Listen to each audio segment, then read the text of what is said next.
My name is Skip Rutherford. I'm Dean of the Clinton School, and welcome today. Joan, we're honored to have you here, and thank you for spending the week with us. It's been a delight for our students, our faculty, and our staff. And I must say your interest in early childhood education is important, and as I have said to you every day this week that I've seen you, I love hippie. So I was there from the beginning, and one of the greatest privileges that I've ever had was to hand out diplomas at hippie graduations.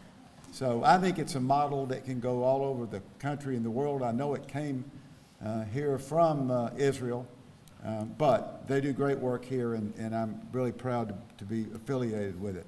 I want to thank Don Ernst, Professor Don Ernst, who is the founding director of this wonderful facility.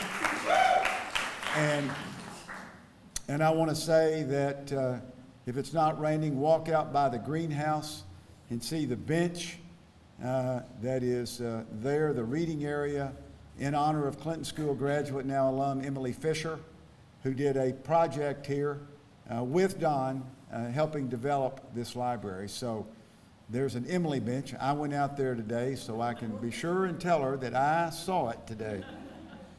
We have, in 2010, we started a program at the Clinton School graduation, and this is graduation week, where people bring donations. We call it Giving at Graduation.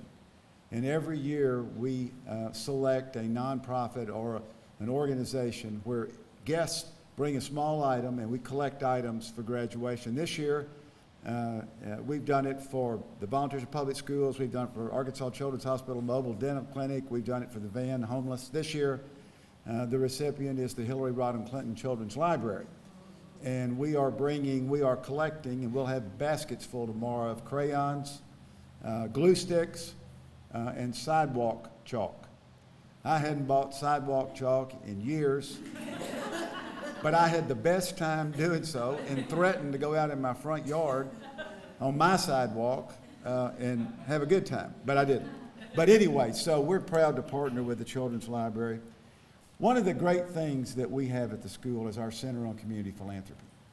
And Dr. Charlotte Williams does a fantastic job of showing the world that everybody can be a philanthropist, and showing the world that you can still be poor, you can still be rural, you can still be isolated, but you can still be philanthropic. And it is a great model. And as part of that, she has this fabulous Visiting Scholar series. And this is where Joan comes in. But every year she brings these wonderful people that enriches our entire program. And I can't tell you how much it means. And every time that a scholar comes, including Joan, I never want them to leave.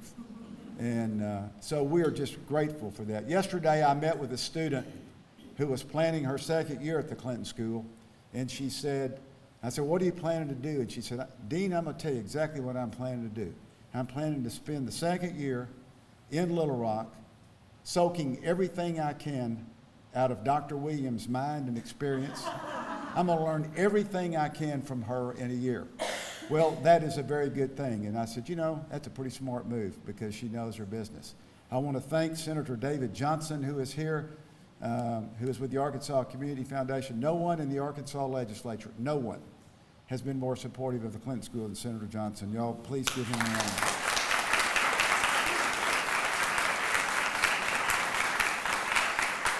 And so now, please welcome the director of the Center on Community Philanthropy, my colleague, my friend, Dr. Charlotte Williams. Thank you, Dean Rutherford. I want to thank everybody for coming and being a part of this launch of our Good to Great initiative. This is a multi-year project where we're working with key stakeholders and partners across the state to improve better access to quality early care for children. And as part of that project, we have created a unique cohort of scholars who are coming in and spending a week residency here at the Clinton School to do research and writing about the role of community philanthropy and community engagement and community change in ensuring that we provide the best we can for our children. Here to introduce our scholar in resident is Takima Robinson. Takima is the founding principal of an organization called Momentum for Progress. Takima has worked in philanthropy for over 15 years doing grassroots organizing, nonprofit management, and working with a lot of philanthropic organizations about how you make important change.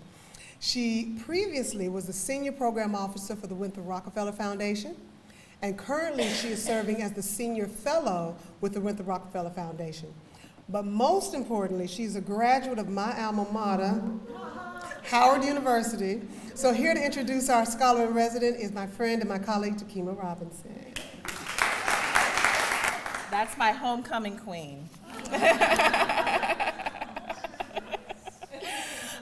So I'm very happy to be here today. And I'm really happy to introduce my new best friend, Dr. Joan Lombardi, and really Arkansas's new best friend, Dr. Joan Lombardi.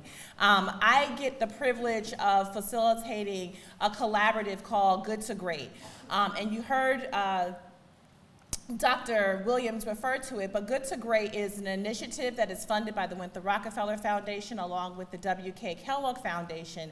And we're working to improve access to quality early child education in the state of Arkansas. And we get to do that with 4 amazing partners, one of which is this Clinton School, but also I want to recognize the 3 other partners that are here in the room with us today. So Arkansas State University Childhood Services,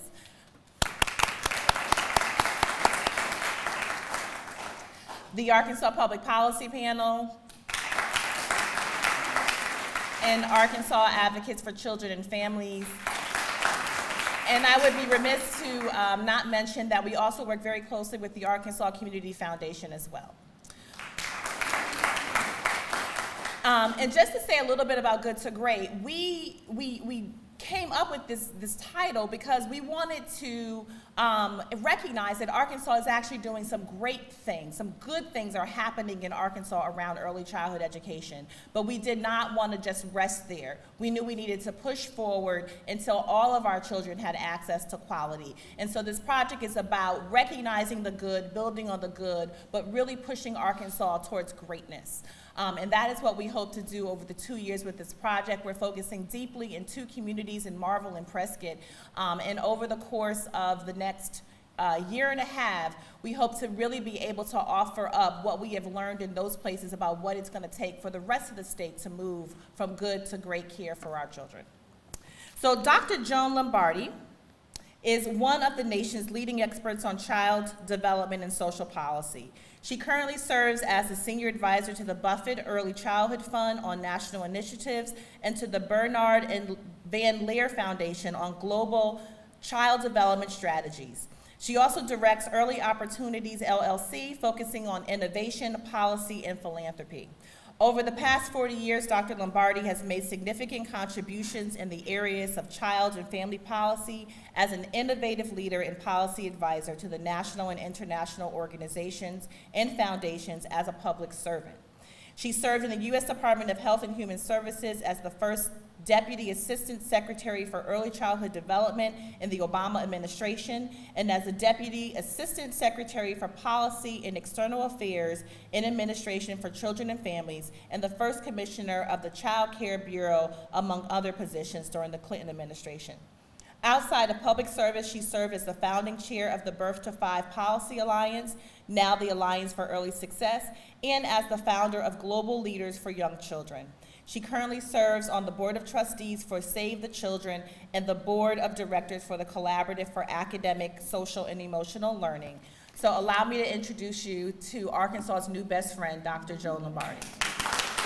I am really so absolutely delighted to be here. I'm a little bit emotional and a little bit overwhelmed to come into a state that I have known on and off over the years, and to spend the week with you really makes so much more of an impact on your soul than just dropping out of the sky and coming and giving a speech. So, you know, I'm just delighted to be here. I want to thank Dr. Williams, who has been so gracious and so thoughtful in everything you've done in preparation for this. So again, join me in thanking her. I told Dr. Rutherford and Dr. Ernst, they kept saying hippie, I kept saying the Clinton School for Public Service, because I think it's one of the best kept secrets. I think the program is absolutely amazing. It's designed so well, and I think you should tout it all over the world, actually. So congratulations.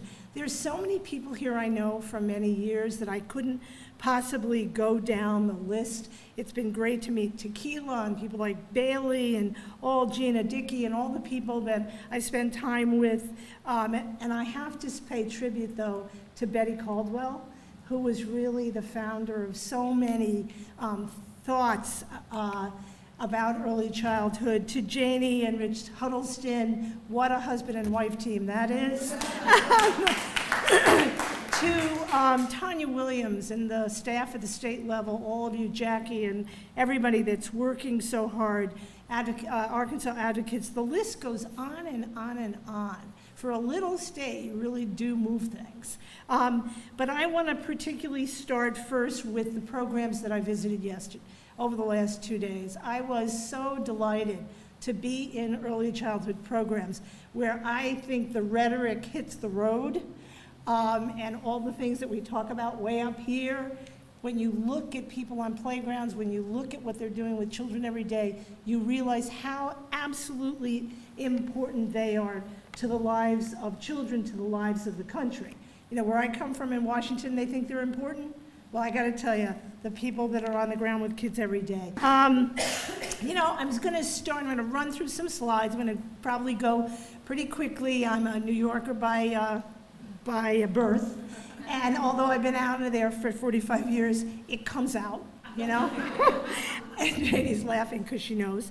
But I wanted to start with reaching potential, because I read, I can't remember if it was in an application that came out of Arkansas or what, that a line that said, people from Arkansas believe in the potential, the unlimited potential of young children. And I thought that was such a beautiful line, that really is our goal, right? For that child and for every child. That child's my grandson. That was his first day of preschool. He's graduating from preschool this year. But that's what I wanted for him, for his teachers to know that I wanted them to reach his potential, and that's what I think we want for every child here in Arkansas. So I want to talk about 3 things. And I hope you can see these. I'm thrilled that it's not too sunny, because you'd never be able to see them. I want to talk about young children today and a vision for early childhood. Let's spend a little time celebrating the strong foundation that Kima referred to in Arkansas, and then 5 ways to move forward. And I highlighted forward because I know there's a forward group here thinking about education, and early childhood really needs to be a part of that. So where is all this interest coming from? It's coming really from so many directions. For those of us that were in the field 45 years ago, we can't even believe all the interest that people have, right? So it's coming from education, it's coming from child protection, it's coming from health, nutrition, and mental health, and it's coming for a desire to finally reduce the inequalities that we see all across the country. We know now, and what has reinforced this interest, that early experiences are built into our bodies, that early experiences affect the architecture of the brain, and that one developmental period builds on another. We know that child development's integrated, that you can't separate social emotional development, physical development, language. That's why agencies have to coordinate, you say, because to a child, they're not health one day and education the other day. Families don't work like that, children don't work like that, so we have to bring the pieces together. In the United States, and I wanted to start with the national picture first, we've got an estimated 4 million children born in the United States, and it's really important for us to at least know the number of children that are born in our community, that are born in our state every year. We have 4 million born in the United States. Unfortunately, we have about 40% of those growing up in low-income families, 25% of them in poverty. Not the direction for one of the richest countries in the world. If you look at how the population has been changing from 1966 to 2010, 2012, and it's 50 years now that Head Start has been in place, 50 years this year. The red line, the green line is the one I want you to focus on. The green line going down is the percentage of children and adults in poverty, the elderly. The lines that are going up are children. And what we know is that it's been the opposite. The social supports that we put in place for the elderly make a difference. That's what we want for young children. And as a grandmother, I can tell you that's what we all want, even when we're elderly. If you look at infants and toddlers living in deep poverty, or in low-income families, the younger you are, the poorer you are in America. It's the opposite direction than what we want. About half the infants and toddlers, so higher than if you look at all preschoolers, 0 to 5. Living in low-income families, again, about 25%, a little bit more, living in poverty, and about 12% living in extreme poverty, where conditions and risk factors are affecting them every single day. We have to change that. If you look at disparities in development of young children between higher income infants and toddlers and lower income families, this is the gap that begins to emerge at 9 months and grows to 24 months in cognitive development. This is from a national study. So what are we doing? We're waiting till 3rd grade to understand how they're developing when we know we have to be starting much early. This is a slide that you've probably all seen, and I don't know why it goes so slowly, but it's disparities in early vocabulary growth. This is the famous Hart and Risley study.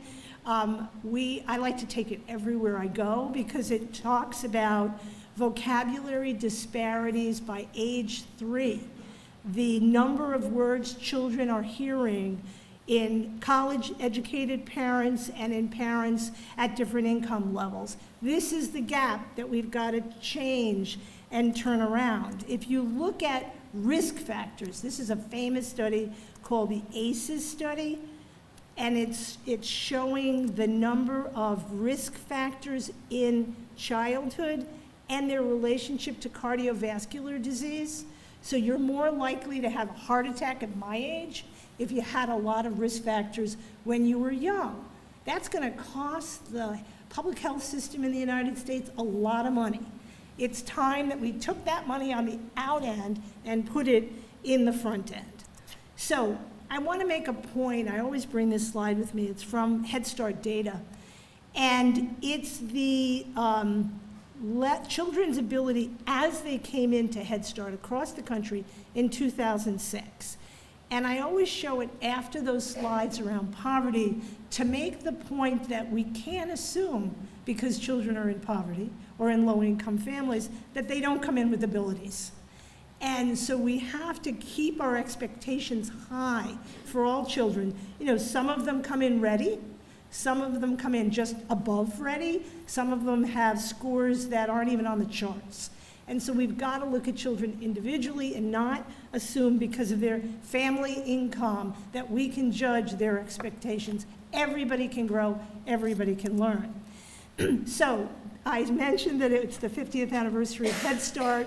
I am old enough to remember that day and that summer of hope in 1965, where I was volunteering as a young high school student. And we thought we could end poverty in 8 weeks in that summer. Well, I got to tell you, that was it's always good to be idealistic, What do we know now? Now we know that you have to have a continuum of quality services from prenatal, and I would say preconception. Adolescent health is really important, and I'm on a tear about adolescent girls and making them feel good about themselves and looking forward. You have to have paid leave. I do a lot of international work. We are the only country in the world like ourselves that doesn't give people paid leave, not a day off with pay. That is crazy.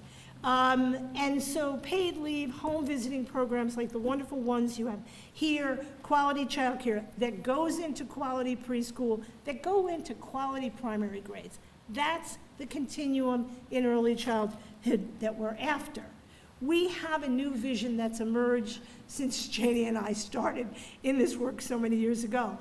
The old think was learning begins at school. The new think is learning begins at birth. The old think was it's health or education, depends on what agency you're working in. We know now it's the integration of the two. It used to be care versus education. We know that care and education are integrated. Those classrooms I went into over the last 2 days, those kids didn't know if it was a child care program that was funded because their parents were working, or if it was a program that was funded by preschool. They didn't care, and they didn't know. They were learning, and it depends on what we do that makes them learn or not learn.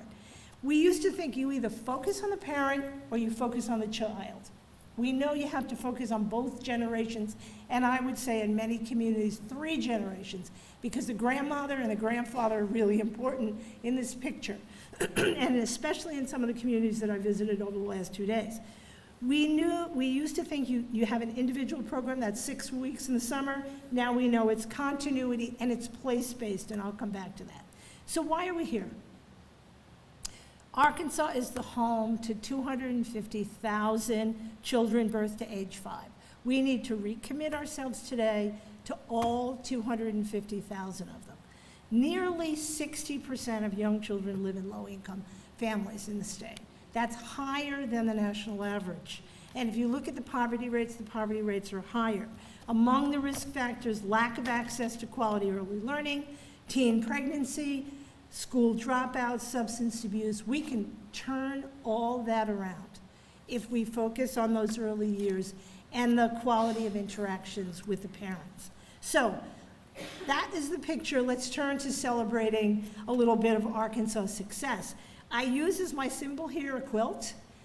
When I came here, I've come here twice before. I was here when Governor Clinton was here. I was working on his school readiness task force.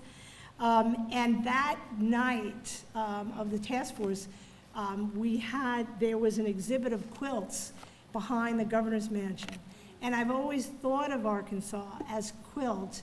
And I think what I love the symbol of a quilt because it keeps us warm, and that's really what we're trying to do with children.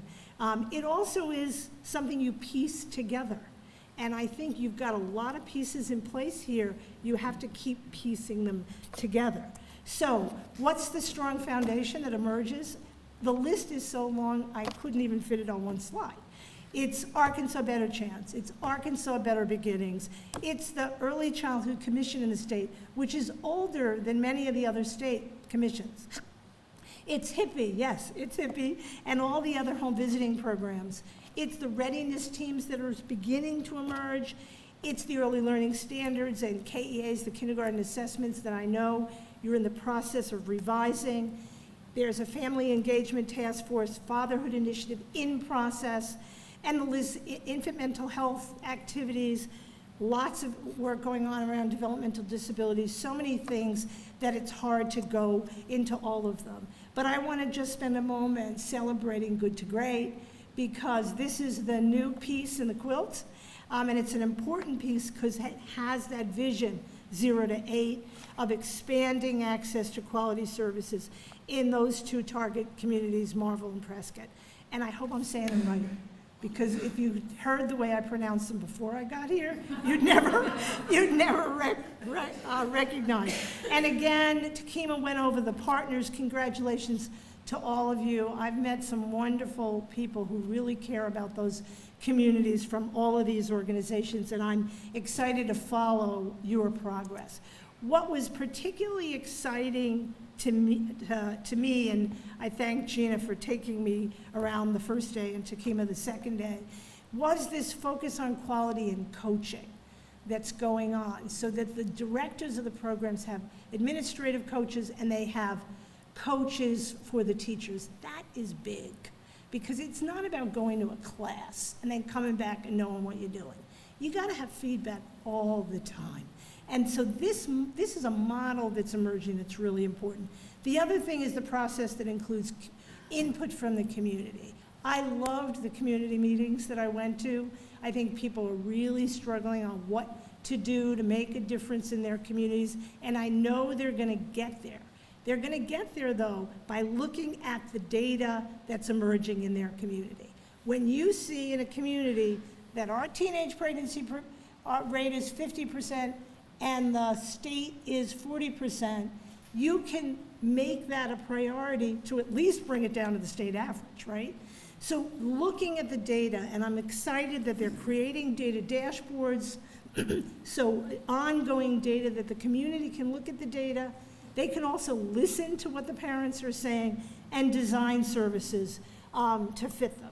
So let's move forward now. We're celebrating, and I want to talk about 5 things that I hope that see happen. Involving the community, continuing to improve quality, starting earlier, engaging families and supporting leadership development. We know that children grow up in families and families live in communities. Yuri Brofenbrenner, one of the founders of Head Start, told us that. And what that means is you have to have a spirit of mutual respect, appreciation for culture, and value of partnerships. This is not lip service when you go into a community. This is real listening. We know that the vision of community is no longer that schools are the only place where children learn. That's an old concept. And that's why we put a lot of pressure on schools. They're really important, but so is the whole community that surrounds the child. The families, the early childhood programs, the schools, the community-based organizations, the libraries, the churches, and of course the media. We could spend the whole day talking about the impact of media on children. So what we're seeing across the country are hubs in communities, not isolated programs that don't know each other and don't talk to each other. And we move a child from one program into another, and nobody knows what happened the year before, the day before, the week before. What is emerging across the country are these state community partnerships. For example, in North Carolina, Smart Start, they have 72 local councils that work with the state. So you bring all that great stuff that's happening at the state level down to communities, and you listen to communities, and that affects policy up. First 5, California, First Things First, Arizona, they always have cute names, Good to Great. Maryland, local advisory committees, Oregon Learning Hubs. This is a movement across the country. It is a huge movement across the country, and Arkansas is now a big part of that. Other places are looking at very high-need communities only, Promised Neighborhoods, modeled after the Harlem Children's Zone, where they took X number of blocks and really focused on families in those blocks. Georgia has early education empowerment zones. North Carolina, along with Smart Start, has this transformation zone in rural counties in eastern North Carolina. I keep telling everybody I want all of you to do a field trip there and for them to come here, because I think you'd have a lot to talk about. All of those places they're working off platforms. Okay, the only picture of a platform I could find was a platform bed. So bear with me. They're not working that way. But they're working on platforms. Who are the health providers in the community? What can they do? Who are the home visiting programs? What can they do? Who are the early childhood programs? The schools, the libraries, the local businesses, the churches, and anyone else. We have to mobilize all of them on behalf of early childhood. Because remember that picture of that bear on the island? That is not how children learn, and we know that they learn. It takes a village. She was right. And again, what I think communities are doing is they're setting outcomes. They're saying, how many families in our community have had a healthy pregnancy? How many have had a successful birth? Are the children thriving at 3? And it's really hard to find out how children are doing at 3 because we don't have them connected to services, and that you have to use the health clinics. Are they eager, engaged, and ready at 5? And are they successful in school and well-rounded at 8? I think it's really important for children to be reading and doing well in reading and math, but guess what? In this world, you have to learn to get along. And so being well-rounded, having strong social and emotional skills is just important. So that's one thing we have to continue to do is focus on community. Secondly, we have to assure quality, and that's a big part of the Good to Great initiative. I love the name Good to Great because it's so positive. And what does that mean? It means assuring qualified staff, and I have to say that we really have to start paying the early childhood providers more. Please. If you have early childhood staff all over the country are living in poverty themselves, and it's time to turn that picture around. It's about mentoring and supervision, small groups, sufficient number of staff. I saw wonderful teacher-child interactions in the last few days, and about family engagement, and I'll come back to that. Here's what we know. The better the quality and the more years children are in it, the better you do. This is not a study from the US, this is actually from the UK, but it looks at low quality, average quality, and high quality, and whether children were in them 1 or 2 years or 2 to 3 years. And what it found was you have a developmental advantage in literacy if you are in high quality programs for a longer period of time. And there's a new study that's coming out, that just came out this week in the US that shows exactly the same thing. So we know this now. This is an example of a quality model, and I brought Educare. Educare is a series of schools across the country. There's 20 of them, but I have to acknowledge again Betty Caldwell, who came up with this notion of, so it's an Arkansas term, that came up with this notion of educare, because we had this split between care and education, and she was trying to put it together. It took a long time for it to take, but I think it finally did. What this quality framework does is it says, you look at your data, even at the classroom level. You know, we used to carry little cards in our aprons when I was a preschool teacher. Now they do more formal, formative assessment. You look at your data, how are your individual children, you embed professional development coaches, and you come out with high quality teacher practices, family engagement, which leads to stronger adult-child interactions, which leads to better outcomes for kids. That's what quality looks like.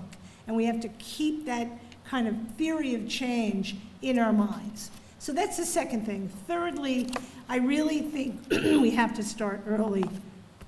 It was so difficult for me to walk into programs over the last few days, see wonderful preschool interactions, go down the hall and see infant rooms that used to have children in them, but there's no longer children in them, not because they're not in the community and they need services, but because the resources are just not there to support them.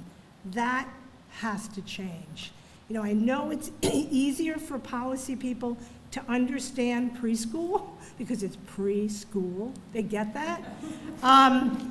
But we have to help people understand. We have to show them quality of infant care. And we have to make them, we have to make sure they understand that we're not taking children away from family. We are supporting family. That is our goal. We want stronger families and we want to support them through. A lot of parents want to work, or the teenagers need to finish school. And so we have to start early. I would, encourage the state. You have 3 early Head Start child care partnerships in the state. Learn from them. Bring them together. Have them travel all over the state. I don't know who's here from Head Start, but everyone knows that's kind of, early Head Start's kind of my heart. And so learning from them is important. Continuing to expand quality, expanding your home visiting programs to serve younger children, and provide more time for parents. I mean, if you have not one day off to visit your local school, your local preschool, because you'll get docked and pay, how do we expect people to be involved? And then I would say, again, please, let's focus on teenage pregnancy prevention. And what I mean by that is giving young girls and young boys hope that they have a future. Because if they have hope they have a future, they're less likely, we know this, to have children younger.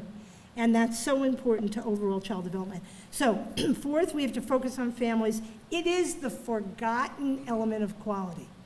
We pay it lip service. But what we have to reinforce is science tells us that responsive parenting is the most important thing to promoting positive child development. It is the interaction that's going on between, I love this picture, because it's the interaction between the mother and the child.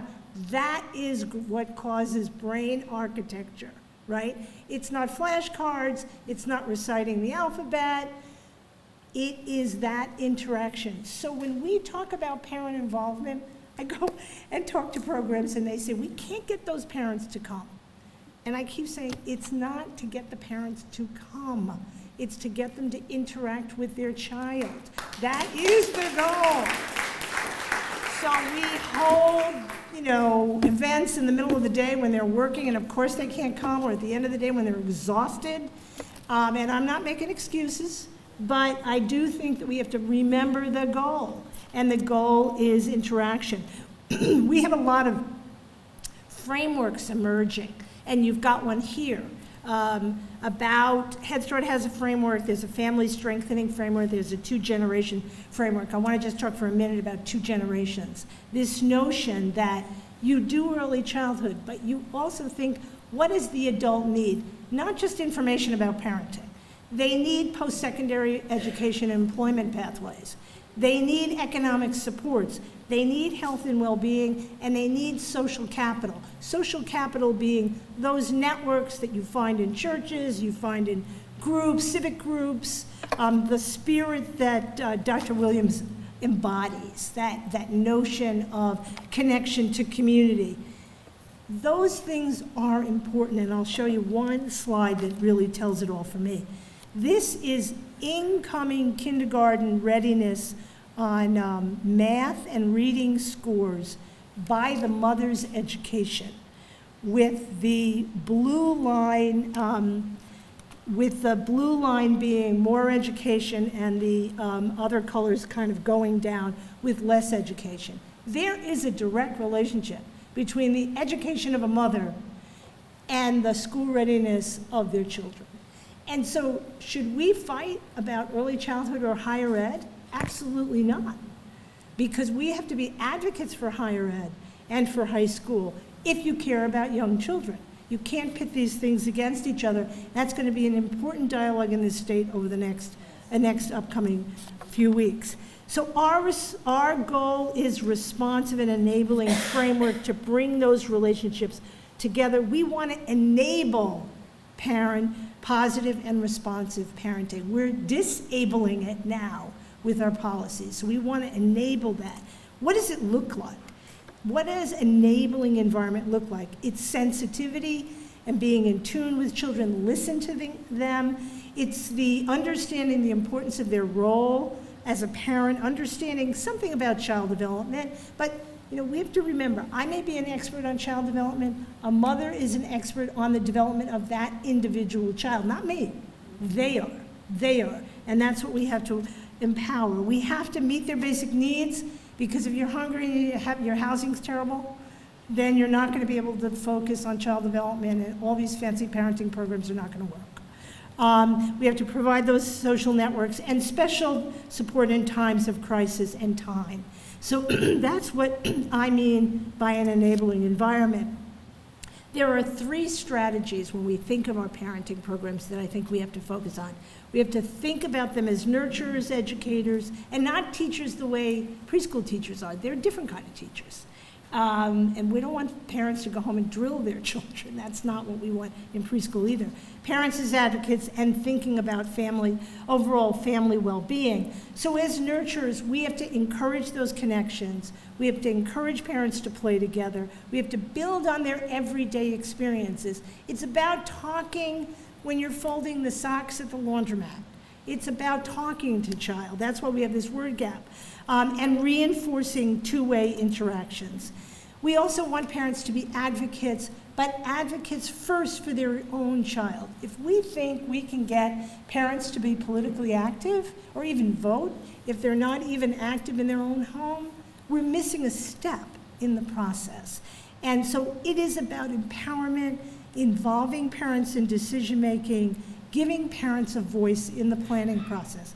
I told this story, excuse me for those people that heard it, when my son was 4, and there was a movie out that he wanted really to see a lot, and I thought it was a really violent movie. And my neighbors said, how many times has he seen the movie? He was 4. And I said, he hasn't seen the movie. And she said, how did you do that? And I said, I'm his mother. Right? That is the point. That is the point. And so tell that story to people, because I think that is the point. We don't want harsh punishment.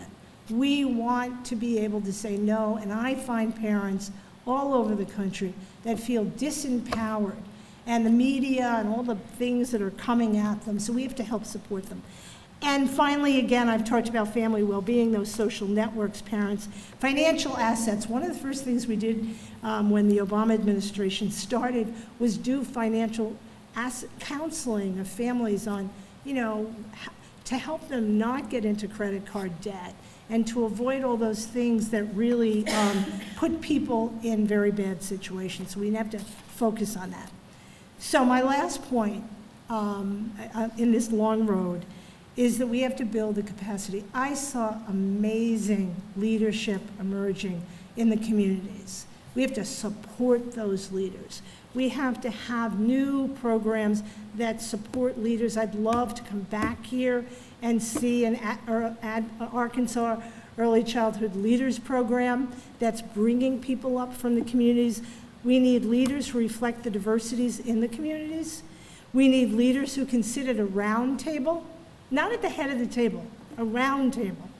Leaders who listen, leaders who support others, leaders with vision and persistence, and I would say now that I'm getting old, leaders who can let go. Because it is in letting go that new leaders have space to grow. That we pull out weeds and new things grow. I'm not calling myself a weed, but it is getting that time. And so our goal, I love this picture of this little girl because she seems to me that she is happy, healthy, and successful. We have all these learning outcomes that we want. We want kids to have a lot of language. We want order in their lives. Maria Montessori knew that. It's really important. It makes them feel secure. But more than anything, I want them to feel joy. And that's what this little girl says to me. And the network that you can provide, the quilt that you can provide will make all the difference. God bless you. Thank you for letting me come.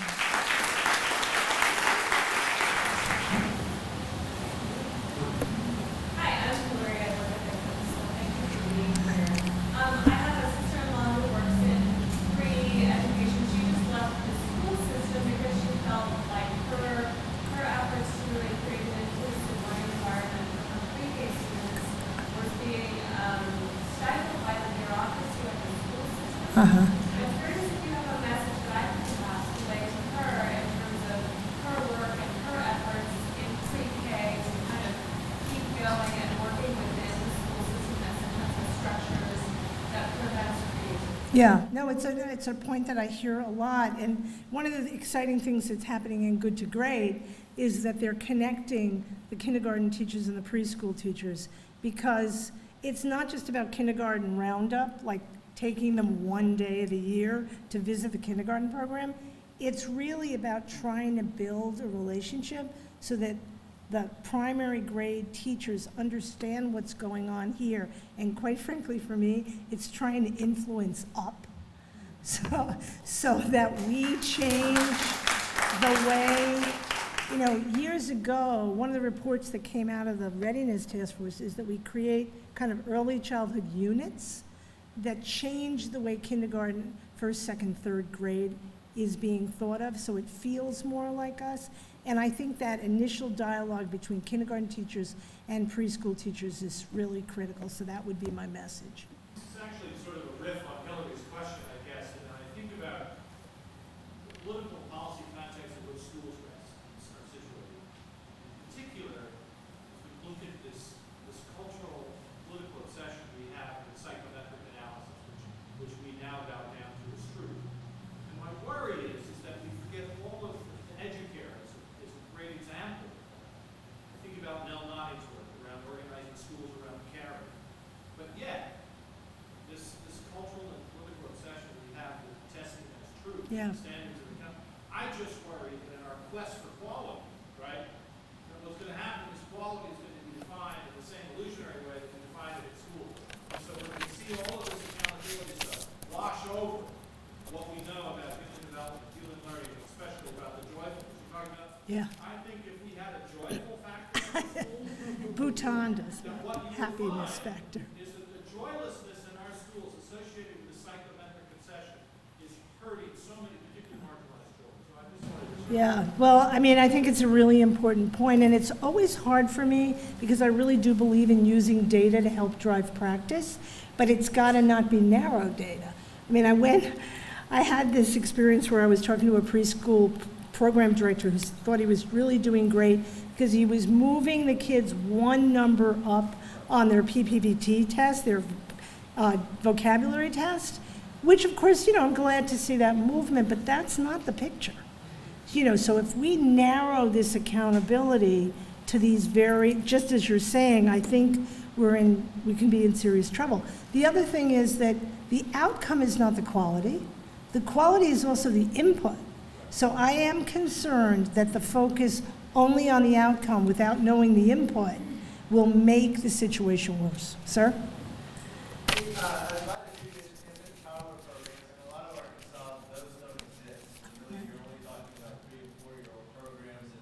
Even in Little Rock, my kids actually in an infant toddler program in public school, but there's only 50 seats total, and the district has tried to end that program to expand 3s and 4s.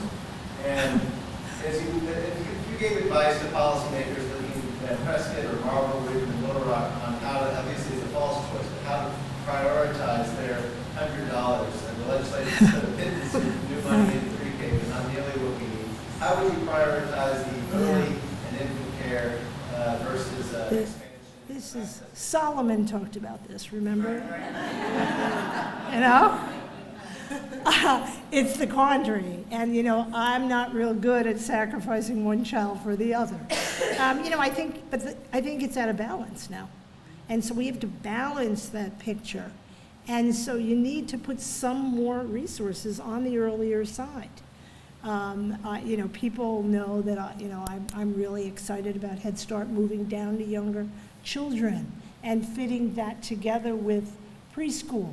So, I think it's out of balance, and both on the parenting support side and on the infant toddler childcare, and that's where the real expense comes in. And I know programs have been trying to run quality infant care off of the subsidy program. It's very hard without a direct grant to the program.